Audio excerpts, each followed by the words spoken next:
छत्तीसगडच्या दाट जंगलात गेल्या 50 तासांपासून चाललेल्या गुप्त ऑपरेशनचा थरारक शेवट झालाय। भारताच्या इतिहासात पहिल्यांदाच नक्षल चळवळीच्या सर्वोच्च नेत्याचा सुरक्षा दलांनी खात्मा केलाय।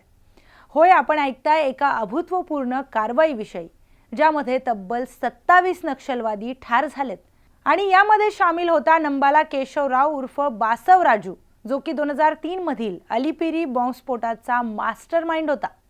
ही कारवाई झाली छत्तीसगडमधील अबुझमाड या भागामध्ये, ज्याला नक्षलवादाचं बालेकिल्ला मानलं जातं।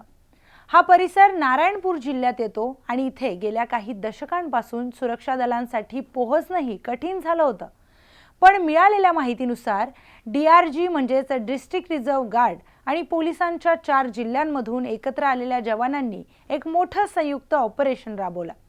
दाट जंगल, धोकादायक परिसर आणि सतत धोक्याची शक्यता, पण आपल्या जवानांनी शौर्याने मोर्चा सांभाळत 50 तासांच्या झुंजीत तब्बल 27 दहशतवाद्यांचा खात्मा केलाय।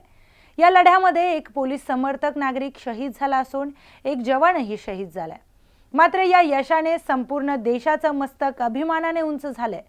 सर्वात मोठी बातमी म्हणजे या कारवाईत ठार झालेल्यांमध्ये सामील होता बासव राजू, नंबाला केशवराव, जो CPI मॉइस्ट या नक्षल संघटनेचा जनरल सेक्रेटरी होता।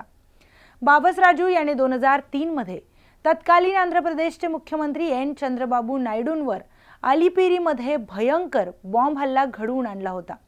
आज तब्बल 21 वर्षांनंतर त्याचा अंत झालाय।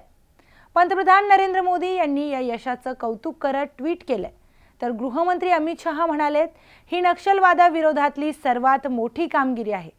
बासव राजू याचा खात्मा म्हणजे नक्षलवादाच्या मुळावर घाव आहे। यावर्षी एप्रिल 21 पासून मे 11 पर्यंत छत्तीसगड आणि तेलंगणा सीमेलगतच्या करेगट्टा डोंगरावर 21 कारवायांमध्ये 31 दहशतवादी ठार झालेत, तर 16 महिला दहशतवादी आणि 35 हत्यारं जप्त करण्यात आली आहेत।